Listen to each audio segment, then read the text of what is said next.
নতুন বছৰৰ প্ৰথম দিনটিত মানিবেগত ৰাখক এই এটা বস্তু। ভাগ্যত ঘটিব আপোনাৰ চমৎকাৰ। গতিকে ইয়াৰ বিষয়ে যদি সবিশেষ জানিব বিচাৰে তেন্তে আহক প্ৰথমে ভিডিঅ'টি আৰম্ভ কৰি লওঁ। বন্ধুসকল, আশা কৰোঁ আহিব লগা নতুন বৰ্ষটিয়ে যেন আপোনাৰ জীৱনলৈ সুখ শান্তি আৰু সমৃদ্ধিৰ বতৰা কঢ়িয়াই আনক। বন্ধু বান্ধৱীসকল, আজি কথা পাতিম নতুন বছৰৰ প্ৰথম দিনটিত আপুনি এনে কি কাম কৰিব যাৰ দ্বাৰা মা লক্ষ্মী সন্তুষ্ট থাকিব আৰু আপোনাৰ আয় বৃদ্ধি ঘটিব। সেয়েহে জানো আহক ইয়াৰ সম্বন্ধে।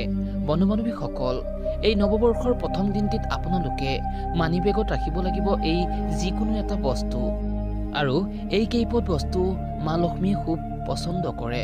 গতিকে এই নতুন বছৰৰ প্ৰথম দিনটিত মানিবেগত এই বস্তু আপুনি অৱশ্যেই ৰাখক। ইয়াৰে ভিতৰত 1 নম্বৰতে হৈছে এই নতুন বছৰৰ প্ৰথম দিনটিত মানিবেগত আপুনি আপোনাৰ পৰিয়ালৰ ফটো অৱশ্যেই ৰাখিব পাৰে। কাৰণ পৰিয়ালবৰ্গ য'ত একতা থাকে লক্ষ্মীও তেনে ঠাই পচন্দ কৰে, অৰ্থাৎ তেনে ঠাইত তেওঁ বাস কৰে। বন্ধুসকল, 2 নম্বৰতে হৈছে মানা হয় যে আহঁত বৃক্ষত মা লক্ষ্মীৰ বাস হয়। গতিকে এটি আহঁত পাত এই দিনটিত আপুনি আপোনাৰ পাৰ্চত বা মানিবেগত অৱশ্যেই ৰাখিব পাৰে। বন্ধুসকল, 3 নম্বৰতে হৈছে ৰঙা কাগজৰ টুকুৰা বা ৰঙা সৰু কাপোৰৰ টুকুৰাত মনৰ ইচ্ছা লিখি ইয়াৰ পাছত সামৰি আপুনি আপোনাৰ মানিবেগত ৰাখি থব। বন্ধুসকল, 4 নম্বৰতে হৈছে এটি ময়ূৰ পাখি। এটি ময়ূৰ পাখিও আপুনি এই দিনটিত আপুনি আপোনাৰ মানিবেগত ৰাখিব পাৰে। এই ময়ূৰ পাখি মানিবেগত ৰাখিলে নিগেটিভ এনাৰ্জি দূৰ হয়। বন্ধুসকল, 5 নম্বৰতে হৈছে কেইটামান গোটা চাউল এখন ৰঙা কাগজত পুৰিয়া বনাই আপুনি আপোনাৰ মানিবেগত ৰাখি থব পাৰে। বন্ধুসকল, 6 নম্বৰতে এই দিনটিত আপুনি ৰূপৰ যিকোনো মুদ্ৰা মানিবেগত ৰাখি থব পাৰে। ইয়াৰ দ্বাৰা অৰ্থ সমস্যা দূৰ হয় আৰু মন শান্ত অৱস্থাত থাকে। 7 নম্বৰতে মা লক্ষ্মীৰ কৰিও এই দিনটিত আপুনি আপোনাৰ মানিবেগত ৰাখিব পাৰে। লগতে গ্ৰুমটি চক্ৰও ৰাখিব পাৰে। কুবেৰ দেৱৰ অতিকৈ প্ৰিয় এই বস্তু। ইয়াৰ দ্বাৰা আপোনাৰ ধন সম্বন্ধীয় সকলো চিন্তাই দূৰ হৈ উঠিব। 8 নম্বৰতে মা লক্ষ্মীক অৰ্পণ কৰা যিকোনো এটি মুদ্ৰা আপুনি এই দিনটিত আপুনি আপোনাৰ মানিবেগত ৰাখি থব পাৰে। বন্ধুসকল, 9 নম্বৰতে হৈছে 2টা লং।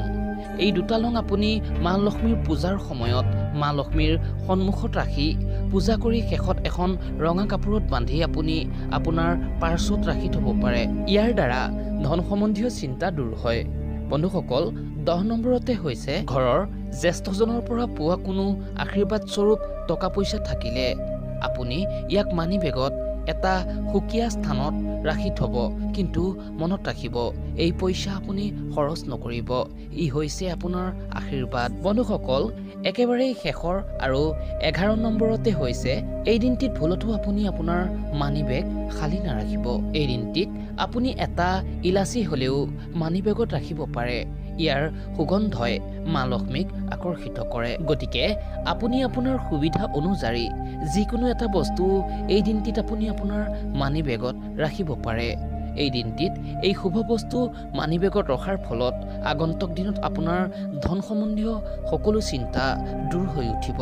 সেয়েহে বন্ধু বান্ধৱীসকল, যদিহে ভিডিঅ'টি ভাল লাগিলে তেন্তে তলত কমেণ্টত লিখক জয় মা মহালক্ষ্মী।